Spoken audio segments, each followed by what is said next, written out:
জন্য আপনারা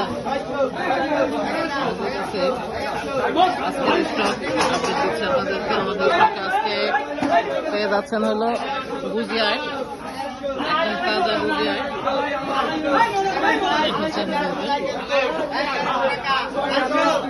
তাজা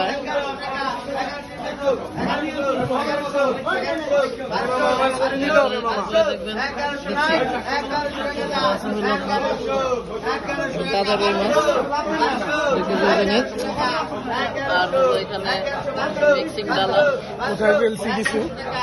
উঠানো হয়েছে, একদম তাজা মিক্সিং ডালা একেবারে লাফাচ্ছে। এই যে বাম, এটা দেখেন